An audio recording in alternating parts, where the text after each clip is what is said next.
काल अचानक घडलेल्या विमान अपघातात राज्याचे उपमुख्यमंत्री अजितदादा पवार यांचे निधन झाल्याची दुःखद बातमी समजताच संपूर्ण महाराष्ट्रासह देशभरातून शोक व्यक्त करण्यात येत आहे।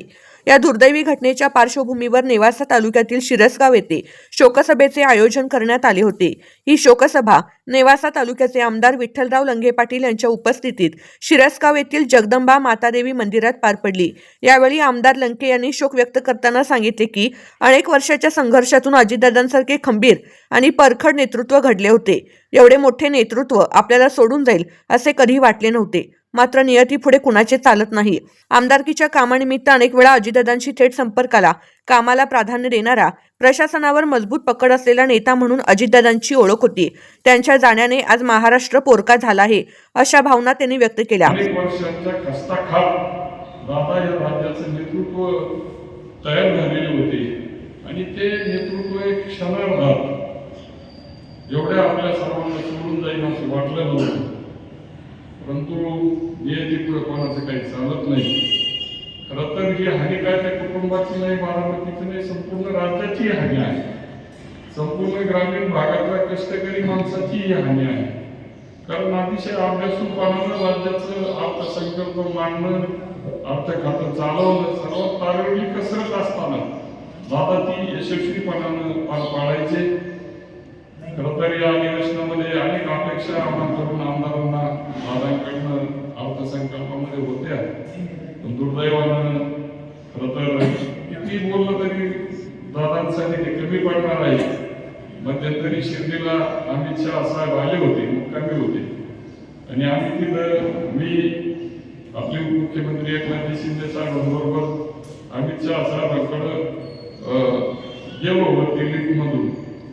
तर त्या ठिकाणी आम्ही काही आमदार देखील बाहेर त्या रूमच्या बाहेर उभे होते, परंतु ज्यावेळेस रूम उघडली तर दादांनी माझं नाव घेऊन त्या ठिकाणी हाका मारली, विठ्ठलराव या सगळ्या।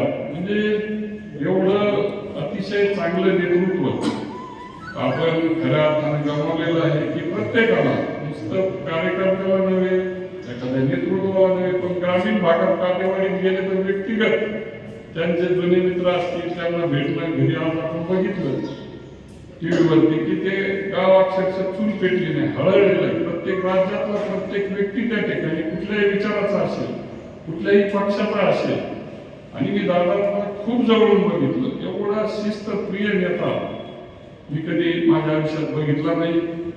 जसं स्वर्गीय मुंडे साहेब गेल्यानंतर जे हळहळ होती त्याच पद्धतीचे हळहळ, कारण अनेक हिरे आपल्या राजानं अपघाती त्या ठिकाणी गमावले आणि म्हणून त्यामध्ये आपण स्वर्गीय मुंडे साहेबांचं नाव घेऊ शकतो। स्वर्गीय विलासरावजी देशमुख अल्पशा आजारानं एवढं मोठं नेतृत्व या राज्यानं गमावलं। त्यानंतर प्रमोदजी महाजन साहेब असतील, अनेक नावं आपण घेऊ शकतो आणि त्याचा दादा देखील। खरं तर अजून अनेक वर्ष त्यांना काम करायचं होतं, या राज्यासाठी करायचं होतं, या देशासाठी करायचं होतं, परंतु नियतीला कदाचित ते मान्य नसावं। या शोकसभेच्या निमित्ताने आमदार लंगे यांच्या नेतृत्वाखाली शिरसगाव गावात कडकडीत बंद पाळण्यात आला। या सभेसाठी समस्त ग्रामस्थ मोठ्या संख्येने उपस्थित होते।